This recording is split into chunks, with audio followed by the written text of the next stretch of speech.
మీకు న్యాయం చేస్తామని మైక్ దొరికిన ప్రతిసారి ఒకసారి సుగాలి ప్రీతి, ఇంకోసారి మొవ్వలు నగేసి అని వీళ్ళకి అన్యాయం చేసి వాళ్ళకి వాళ్ళు న్యాయం చేసుకున్నారు. కూటమి ప్రభుత్వం ఏర్పడి వాళ్ళకి వాళ్ళు న్యాయం చేసుకున్నారు. పవన్ కళ్యాణ్ గారు మీకు తెలీదా, ఒక ఆడపిల్ల కట్టమంచి రామలింగారెడ్డి స్కూల్లో 14 ఏళ్ళ పసిపాప అత్యాచారం చేసి హత్య చేసి ఫ్యాన్కి ఉరేసి ఆత్మహత్యగా చిత్రీకరించారు వాళ్ళు. ఇది 2017 జరిగింది. ఆ తల్లి ఎంత తిరుగుతుంది, ఆ వీల్ చైర్ లో ఎంత తిరుగుతుంది ఆ తల్లి? మాటిచ్చావు కదా పవన్ కళ్యాణ్, నాయకుడు తప్పు చేస్తే పేకల కోసే చట్టాలు రావాలన్నావు కదా, మరి ఇప్పుడు నీకేం చేయాలి? ప్రజారాజ్యం స్థాపించి చిరంజీవి వాళ్ళ యువతను భ్రష్టు పట్టించారు. ఒకసారి లోక్సత్తా జయప్రకాష్ నారాయణ యువతను భ్రష్టు పట్టించాడు. ఇప్పుడు జనసేన నువ్వు స్థాపించి భారతదేశంలో, ఆంధ్రప్రదేశ్ లో, తెలంగాణలో ఉన్న యువతని భ్రష్టు పట్టించావా? యువ వనరులు ఎందుకు మీరు నాశనం చేస్తున్నారు? వీళ్ళకి ఎవరు న్యాయం చేస్తారు? మీరు న్యాయం చేస్తారా లేదా గద్దె దిగిపోతారా? మీరు న్యాయం చేస్తామని అన్నారని మిమ్మల్ని అడుగుతున్నాం. సుగాలి ప్రీతి విషయంలోనైనా సరే, మువ్వల నగేష్ విషయంలోనైనా సరే. మువ్వల నగేష్ విషయంలో Daneti Sridhar, Shivani engineering college one of the managing director, ఆయన్ని మీరు జనసేనలో ఎలా చేర్చుకున్నారు?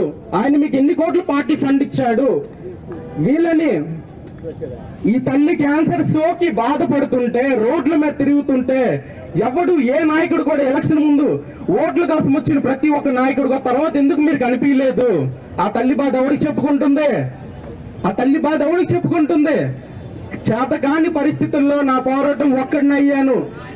జస్టిస్ జడా శ్రవణ్ గారిని అప్రోచ్ అయితే ఇలాగుంది పరిస్థితి, మాకు న్యాయం చేయండి, మాకు సహకరించండి అంటే ఆయన ఈ కేసుని పర్సనల్ గా తీసుకున్నారు. ఆయన రేపు పొద్దున్న హైకోర్టు కూడా వెళ్తున్నారు. ఆయన కూడా వారి క్షేత్రాలు ఉంటాయి, వారి గుడులు గోపురాలు అన్ని ఉంటాయి. కానీ ఆంధ్ర రాష్ట్రంలో మనకున్నది ఏకైక విగ్రహం బాబాసాహెబ్ అంబేద్కర్ గారి 125 అడుగుల విగ్రహం మాత్రమే. కాబట్టి ఈ ఏప్రిల్ 14 కానీ డిసెంబర్ 6 కానీ ఇండియన్ కాన్స్టిట్యూషన్ డే రోజు కానీ ఈ 3 కూడా ఎక్కడ ఏ జనాలు జరుపుకున్నా కూడా ఆంధ్ర రాష్ట్రంలో ప్రతి ఒక్కళ్ళు కూడా ఇక్కడ 125 విగ్రహాల దగ్గరికి వచ్చి చేసుకోవాలని చెప్పి కోరుకుంటున్నాను. మొన్న ఎంత రోతగా ఉంచారు అని అంటే జడా శ్రవణ్ గారు మేమంతా కూడా ఇక్కడికి వచ్చి ఒక యాజిటేషన్ చేసి స్వయంగా ఇక్కడ క్లీన్ చేస్తే అప్పుడు కొద్దిగా ప్రభుత్వం కదిలింది. అంతకు మించి ప్రభుత్వం ఎంత పక్షపాతం ఉండి సౌకర్యాలు చూపిస్తుంది అని అంటే గుళ్ళకి గోపురాలకి రోడ్లకి వాళ్ళ దినాలకి వారాలకి తద్దినాలకి అన్నిటికీ కూడా మంచిగా డెకరేషన్ చేసుకునేటువంటి ప్రభుత్వం బాబాసాహెబ్ అంబేద్కర్ గారి విగ్రహ విషయంలో ఎంత పక్షపాత బుద్ధిని చూపిస్తుంది. ఈ రోజు పెయింటింగ్లు చూసినట్టయితే అవి కూడా కదిలిపోయి ఉన్నాయి, మొత్తం చాలా రోతగా ఉంది. అట్లాంటిది అడ్వకేట్స్ తర్వాత జగన్ గారు తర్వాత సంతా సైనికులు మేమంతా కూడా వచ్చి ఇక్కడ క్లీన్ చేయబట్టి ప్రభుత్వంకి వెళ్ళి సిఫారసులు కూడా మేము అందించబట్టి కదిలించారు. తర్వాత ఈ రోజు శ్రవణ్ గారు ఒక మంచి ఉద్దేశపూర్వకంగా ఇక్కడ బాధితులు ఎవరైతే ఉన్నారో వారందరినీ కూడా ప్రభుత్వం దృష్టికి తీసుకురావాలి అని చెప్పేసి నగరం నడిబొడ్డులో ఉన్నటువంటి 125 అడుగుల బాబాసాహెబ్ అంబేద్కర్ గారి సాక్షిగా వారి పాదాల దగ్గర కూర్చోబెట్టారు. వారికి నీలి వందనాలు, జయభీములు. ఇక ప్రతి ఒక్కరు కూడా ప్రతి గ్రామంలో కూడా ఎవరైనా సరే నాయకులు అంటూ మేము వస్తే వాళ్ళ మీద పేడ నీళ్లు చల్లాలని చెప్పి కోరుతున్నాను. ఎందుకోనంటే వాళ్ళకి మన ఓట్లు కావాలి. మన దళితులు మన బహుజనులు కూడాను వాళ్ళు కొట్టారంటారు, తిట్టారంటారు, చంపారంటారు, అయినా కూడా మళ్ళీ వాళ్ళకే ఓటేస్తాం, వాళ్ళ జెండాలు కొడతాము, వాళ్ళని గెలిపించుకొని నాయకులుగా తీర్చిదిద్దుతాం, మళ్ళీ వాళ్ళే కొట్టారని చెప్పేసి ఉద్యమకారుల దగ్గరకు వచ్చి మొరపెట్టుకుంటాం అన్నట్టు రీతిలో ఉన్నారు. ఎవడెవడో అవుతాడు ముఖ్యమంత్రి, ఎవడెవడో అవుతాడు ప్రధానమంత్రి, మన వాళ్ళని ఎందుకు కానివ్వరు? మన వాళ్ళు వస్తే కనీసం ఓటు కూడా వేయరు, ముఖం కూడా చూడరు. అంత అలసగా మనంలో మనమే చూసుకుంటే ప్రభుత్వాలు మనవులను ఎందుకు లెక్క చేస్తాయి? కాబట్టి ఇక మీద పైనా సరే అటువంటి రాజకీయ నాయకులు వచ్చారనంటే పేడ నీళ్లతో కొట్టమని చెప్పేసి నేను బాబాసాహెబ్ అంబేద్కర్ గారి ముఖం సాక్షిగా తెలియజేస్తున్నాను. ఇక మీదకైనా సిగ్గు, సరం, నీతి, జాతి, మానవత్వం ఒక జాతి బిడ్డలమైతే కనుక మన జాతి వాళ్ళు ఒక వార్డు మెంబర్ గా నిలబడ్డా కూడా వారికి ఓట్లేయాలని చెప్పేసి నేను కోరుకుంటున్నాను. కానీ మనం ఏం చేయాలో చెప్పినటువంటి ఆయన్ని ఆలోచించడం అనేది మనకు జరగట్లేదు. ఆయన చెప్పాడు ప్రతి ఒక్క నాయకుడు నీతిగా ఉండమని చెప్పాడు. ప్రతి ఒక్క ప్రజలు మీ యొక్క ఓటు హక్కుని చూసి మంచివాడికి ఓటేయమని చెప్పారు. ఇవన్నీ మనం అమలు జరుస్తున్నామా? అమలు జరపట్లేదే. అందువల్ల మనకు సరైనటువంటి నాయకత్వం లేదు.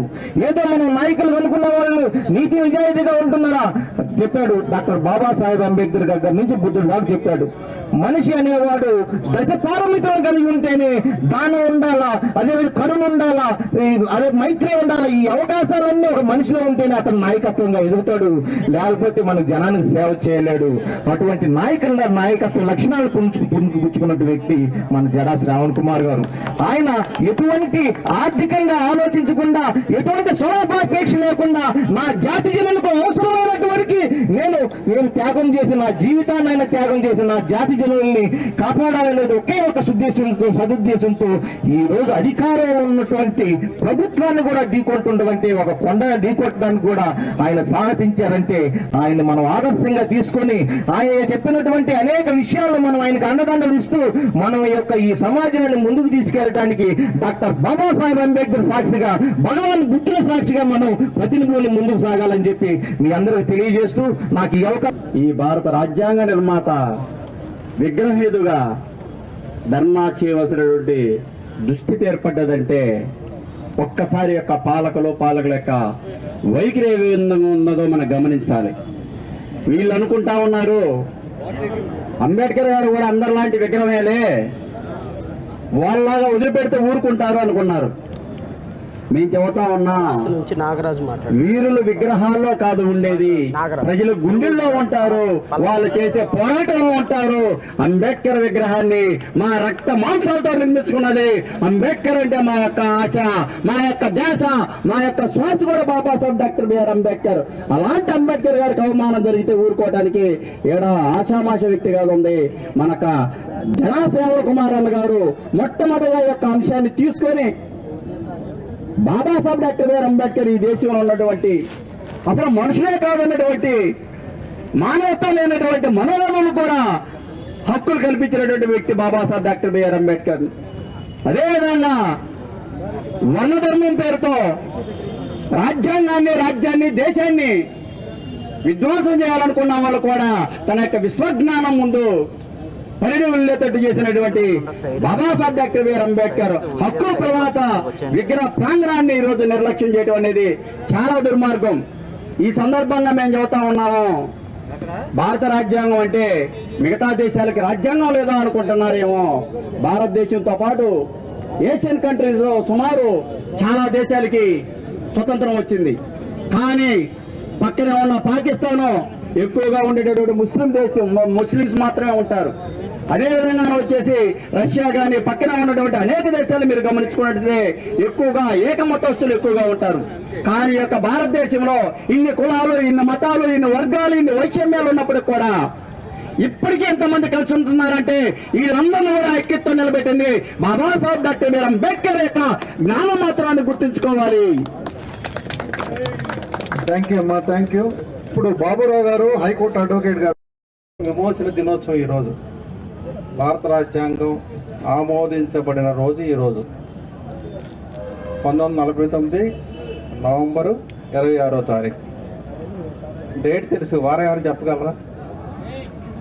1949 నవంబర్ 26వ తారీఖు వారం ఏంటి? ఎవరైనా? లేదు, డేట్ చెప్తాం. కాదండి, ఇంకా ఇక్కడ చెప్పేసేయండి.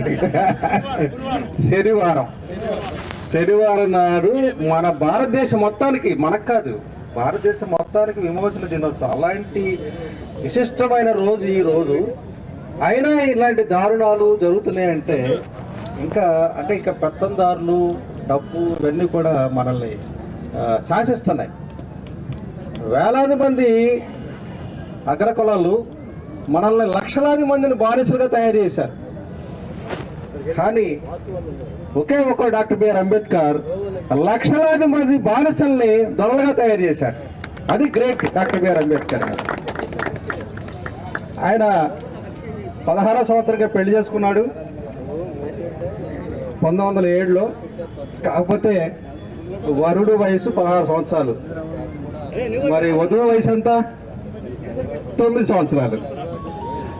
అలాంటి సిచ్యువేషన్ అయితే పెళ్లి చేసుకుని మన కోసం వాళ్ళ నలుగురు బిడ్డల్ని పోగొట్టుకుని ఇంత త్యాగం చేసి ఈ రోజున మనందరం స్వేచ్ఛగా, ముఖ్యంగా ఈ నగర నడిబొడ్డులో డాక్టర్ బిఆర్ అంబేద్కర్ స్మృతి వనాన్ని మనం ఏర్పాటు చేసుకుని ఇంత చేసుకున్న తర్వాత దీన్ని సరిగ్గా పట్టించుకోకపోవడం వల్ల చాలా ఇబ్బందికరమైన పరిస్థితి వచ్చింది. దానికోసం చాలా నుంచి ఈ జయభీమరావు పార్టీ వాళ్ళు కానీ మిగతా వాళ్ళు ట్రై చేస్తున్నారు.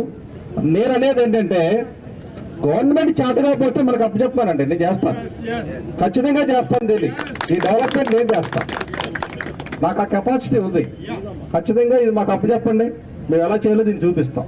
అంతేగాని ఊరికి ఎంతో కోట్లు ఖర్చు పెడుతున్నారు కానీ ఇక్కడ ఇది పెద్ద మాన్యుమెంట్ ఎక్కడ దొరుకుతుందండి? మనకి ఎంత స్టాచ్యూ ఉన్నాయి, వ్యవహారం ఉన్నాయి, ఎంత స్థలం ఉన్నా దీన్ని మనం సద్వినియోగం చేసుకోవాల్సిన అవసరం ఉంది. గవర్నమెంట్ మీద బాగా ప్రశ్న తీసుకోవాల్సి ఉంది.